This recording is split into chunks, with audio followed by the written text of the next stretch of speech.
సిగ్గులేదా మీకు? సిగ్గులేదా? ఇప్పుడేం చెప్తారు? నేను చెప్పటంలా, FBI చెప్తుంది, కోర్టు చెప్తుంది, అమెరికాలో ఉండే కోర్టు. ఇంకొక విషయం కూడా చెప్తున్నా కలాం రెడ్డి, జగన్మోహన్ రెడ్డి, నీకు కూడా. నువ్వు అనుకుంటున్నావేమో ఇక్కడ సిబిఐ కేసులు జరిగినట్టు, ఈడీ కేసులు జరిగినట్టు 14 సంవత్సరాల నుంచి 28 సంవత్సరాల వరకు నడిపిస్తానని. ఈడేమి రాశారు తెలుసా? Jury trial by demand. Jury trial by demand అంటే ఏందో తెలుసా? అది ఎక్స్ప్లెయిన్ చేస్తా. చాలా ఇంట్రెస్టింగ్ సబ్జెక్ట్. జ్యూరీ అంటే మన ఇండియన్ కోర్ట్స్లో జడ్జి ఉంటారు, జడ్జి గారే జడ్జిమెంట్ ఇచ్చేస్తాడు. అమెరికాలో అట్ట ఉండదు.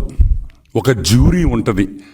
ప్రజల్లో నుంచి ఒక 20-30 మందిని ఎంచుకొని, ఆ 20-30 మంది అంటే ఆ జ్యూరీ వాళ్ళు చెప్తారు ఇతను తప్పుడు చేశాడా లేదా అని. కాబట్టి తప్పించుకోలేవు అని కూడా నేను మనవి చేస్తా ఉన్నా. This is a trial by the jury. It is trial by jury, not by an independent court. It's jury trial in US. కరెక్ట్గా సంవత్సరం లోపల జడ్జిమెంట్ వచ్చేస్తుంది. రెడ్డి గారు, మీరు ఎవరెవరు ఇన్వాల్వ్ అయి ఉండారో దీంట్లో అందరు ఇంగ్లీష్ బాగా నేర్చుకోండి. అమెరికా జైల్లో బ్రెడ్ ముక్కలే పెడతారు. మీరు అన్నం తినడం ఆపేయండి. జగన్మోహన్ రెడ్డి, బ్రెడ్ తినడం నేర్చుకో. బ్రెడ్ జామే ఇస్తారు. ఇక్కడ మన జైలులు కాదు నాయన. భారతక్క క్యారియర్లో చేపల పులుసు, మటన్ కర్రీ, బిర్యానీ తెచ్చేదానికి అవన్నీ అమెరికా జైల్లో ఒప్పుకోరు. కాబట్టి ఇప్పటి నుంచే తయారు కావాలి అని కూడా మనవి చేస్తా ఉన్నాం. ఇంకొక విషయం కూడా చాలా స్పష్టంగా చెప్పారు. జగన్మోహన్ రెడ్డి ఎంత తెలివిగల్లోడో కూడా చెప్పారు ఈ డాక్యుమెంట్లో. అది నాకు ఇంకా గర్వంగా ఉంది. ఏంటంటే, the bribe to Andhra Pradesh for power supply agreement which was slightly larger than the Odisha power supply agreement was greater than that paid to the Orissa government అన్నారు. అంటే ఒరిస్సా గవర్నమెంట్ అమాయకులు, వాళ్ళకి ఏం తెలియదురా. వాళ్ళకి వాడు సూట్ రావడు మా వాడు జగను, వాళ్ళకన్నా 3 ఇంతలు తిన్నాడు రా అన్నాడు. ఎంత? వాళ్ళకి ఇచ్చిన దానికన్నా 3 ఇంతలు తిన్నాడు రా, వాడు మామూలోడు కాదురా అని నేను చెప్పటంలా. Federal bureau of investigation America చెప్తుంది జగన్ అంత మగోడే లేడని. జగన్ అంత లంచాలు తీసుకునే దాంట్లో మగోడే లేదని చెప్తా ఉంది. సరే, అది పక్కన పెడతాం. ఈ మీటింగ్ అవ్వంగానే డబ్బు ఇస్తానో, డబ్బు ఇచ్చిన తర్వాత వేగంగా ఫైలు పరిగిచ్చింది అని FBI వాళ్ళు చెప్తున్నారు. మనం చెప్పటంలా. $200 మిలియన్ బ్రైబు సెట్ అయిందని రాశారు. ఎంత? 200 million. Pradesh bribe payment was approximately $2,000 million. This is as per the internal records of Adani. $200 million. Ante 1,675 crores approximately. 1,600 కోట్ల రూపాయలు జగన్మోహన్ రెడ్డికి బ్రైబ్ ముట్టిందని FBI వాళ్ళు కోర్టులో వేసిన డాక్యుమెంట్స్లో క్లియర్గా ఇచ్చేశారు. ఇది మేము ఈరోజు రిలీజ్ చేస్తున్నాం. తెలుగుదేశం పార్టీ సెంట్రల్ ఆఫీస్ నుంచి ఈ డాక్యుమెంట్ మీకు అందరికీ పంపిస్తున్నాం. చదవండి. జగన్మోహన్ రెడ్డిని ఆదరించండి, ప్రేమించండి. ఇటువంటి గజ దొంగ మన రాష్ట్రంలో ఉండడం మన అదృష్టం అని కూడా మీకు మనవి చేస్తా ఉండా. ఈ అమెరికాలో ఇంత పెద్ద స్కాండిల్ జరగడం, ఆ స్కాండిల్లో మన మాజీ ముఖ్యమంత్రి జగన్మోహన్ రెడ్డి ఉండడం గర్వించే విషయమా కాదా అని మీకు అందరినీ నేను మనవి చేస్తా ఉన్నా.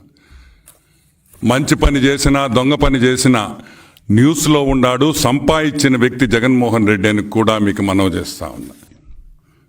సాక్షి భారతి పేపర్, చంద్రబాబు నాయుడు 4 రూపాయలకు కొనేశాడు, చంద్రబాబు 4 రూపాయలకు కొనేశాడు, చంద్రబాబు 4 రూపాయలకు కొనేశాడు, చంద్రబాబు 4 ఒకే పాట. $4.43. ఇప్పుడు నేను అడుగుతున్నా, కొన్నాం, మేము కొనలేదని చెప్పలేదా? కొన్నామా? ₹4.43 కొన్నాం. మమ్మల్ని మీరు దొంగ అంటున్నారు. సరే, ఆ సంవత్సరంలో ఎన్టీపీసీ తెలంగాణ ₹4.66 కొనింది. అంటే కేసీఆర్ దొంగ అంతే కదా. చంద్రబాబు నాయుడు ₹4.43 కొని అదే ఎన్టీపీసీ సోలార్ పార్క్ ఇదో ఎన్టీపీసీ తెలంగాణలో అగ్రిమెంట్ అయితే అప్పటికి వాళ్ళు కూడా దొంగలే కదా. సరే, అది పక్కన పెడతాం. రాజస్థాన్ ₹4.34. అంటే ఏంది? దీని అర్థం ఏంది? ఈ స్టేట్స్లో కాదు, ఒక ఆంధ్రానే కాదు, ఆ రోజు భారతదేశంలో ఉండిన రేట్ అది. భారతదేశంలో ఉండిన రేటు ఆ రోజు ₹4.43 నుంచి ₹4.67 వరకు వేరియేషన్ ఉండింది. ఆ రేటే చంద్రబాబు నాయుడు కొన్నారు. అనంతపూర్ సోలార్ పార్క్ కి చేసిన పీపీఐలో అన్ని రాష్ట్రాల్లో చేసిన ప్రైజులో అతి తక్కువ ప్రైజ్ చంద్రబాబు నాయుడు గారిదే అని కూడా నేను మనవి చేస్తున్నా. మరి ఎక్కడ జరిగింది తప్పు? కలాం రెడ్డి, తెల్లగడ్డం కలాం రెడ్డి, ఎక్కడ జరిగిందయ్యా? మా మీదకి FBI రాలేదే, మా మీద CBI రాలేదే. నువ్వు గవర్నమెంట్లో ఉన్నావు, మేము తప్పు చేసి చంద్రబాబు నాయుడు మోసం చేసి లంచం తిని ఆ రోజు చేస్తుంటే నువ్వెందుకు కేసు పెట్టలేదు, ఎందుకు ఎంక్వైరీ పెట్టలేదు అని అడుగుతున్నా. ఆ రోజు అబ్దుల్ కలాం రెడ్డి IAS ఆఫీసర్ కదా. ఏం రెడ్డి, నువ్వు ఎందుకు కేసు పెట్టలేదు చంద్రబాబు నాయుడు మీద? ఎందుకు పెట్టలేదు? నువ్వు చెప్పావు కదా, ప్రెస్ మీట్లో చెప్పావు అవకతవకలు జరిగినాయా. ఎందుకు పెట్టలే? అది పెట్టేదానికి ఘోష ఒకటి ఉంటే కదా పెట్టేదానికి. ఏం పెడతారా? మాది ఓపెన్ బుక్, మేమేం దాచుకోవాల్సిన అవసరంలా. మా ప్రతి జీవో వెబ్సైట్ మీద ఉంటుంది, మా ప్రతి జీవో వెబ్సైట్ మీద ఉంటుంది. ఎవరు కావాలన్నా చూడొచ్చు. మీలాగా దొంగ జీవోలు రాలేము, దొంగ మీటింగ్లు.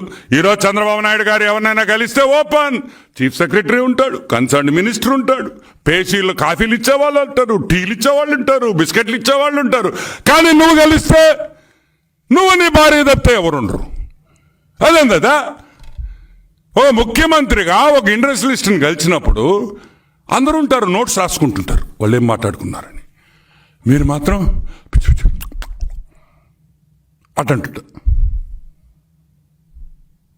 ఎందుకు సీక్రెట్ మీటింగ్లు అంటే మీరు మాట్లాడే లంచాలు, మీరు చేసుకునే నెగోషియేషన్స్ బయటకు రాకూడదు కాబట్టి, ఎవరికి తెలవకూడదు కాబట్టి. కానీ నువ్వు ఒకటే పొరపాటు చేసావు. వాడు మామూలుడు కాదు, ఆడు అమెరికాలో ఉండేవాడు. FBI, federal bureau of investigation. నువ్వు ప్యాంటు షర్ట్ వేసుకుంటేనే నీ ఫోటో తీసేస్తాడు న్యూడ్గా. అంత తెలివిగల్లోడు వాడు, మామూలుడు కాదోడు. వాడు మొత్తం మీరు ట్రాక్ చేశాడు. మీరు చేసిన కాన్వర్జేషన్స్ ట్రాక్ చేశారు, మీరు పెట్టిన వాట్సాప్ మెసేజ్లు తీసుకున్నారు, మీరు ఇచ్చిన మెయిల్స్ పంపించిన మెయిల్స్ కూడా వాళ్ళు అన్ని తీసుకొని అన్ని దీంట్లో ఆ డాక్యుమెంట్స్ కూడా తొందరలో కోర్టుకు ప్రజెంట్ చేస్తామని రాసున్నారు. మొత్తం డాక్యుమెంటరీ ఎవిడెన్స్ తొందరలో, ఒక నెల రోజుల లోపల డాక్యుమెంటరీ ఎవిడెన్స్ మొత్తం కూడా బయటకు వస్తుందని కూడా నేను మీకు మనవి చేస్తా ఉన్నాను.